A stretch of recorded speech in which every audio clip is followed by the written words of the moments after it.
My point of inquiry, Mr. President, Mr. Presiding Officer, is this portion of your opening statement a matter of legal opinion on your part as presiding officer, or does it constitute a ruling by the impeachment court? The response of the presiding officer is in the affirmative.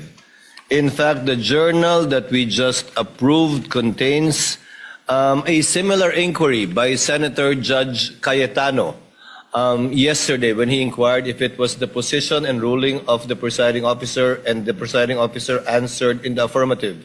So to clarify, yes, I believe it may be considered already as a justiciable controversy, although it is not for us to dictate that but the courts, given that it is a ruling of the chair not objected to nor appealed by any member of this court, and therefore stands. Thank you for the clarification, Mr. Presiding Officer. Yesterday, I clarified whether that was the opinion of the elected presiding officer, and of course, without any offense to my brother and friend, Senator Escudero, we have a continuing objection. I asked him whether this was already a ruling of the court, because if it's the ruling of the court, then as a threshold issue, we will have no further questions. So actually, you're correct, Senator Lacson, that anyone can go on this issue itself. And I just like to make sure today and further clarify that there's no objections, that as of today, the stand of the impeachment court is that of all members means that as long as you're still a member, so meaning when are you not a member anymore? When you die, when you are removed by finality, and when you resign. No?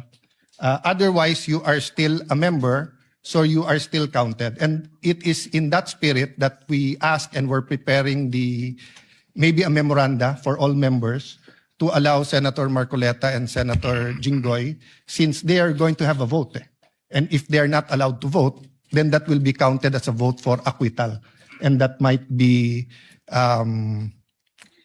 favorable to the defense rather than a part of giving a fair trial. So all I wanted to clarify today, Mr. President, is that we will continue to thresh out if there are any constitutional issues. But as of today, it is very clear that as a court, we have decided that 2/3 of 24, there are 24 members of the Senate today, 20 are present here today, but there are still 24 members, and 16 ang number of senators needed to convict on any of the articles.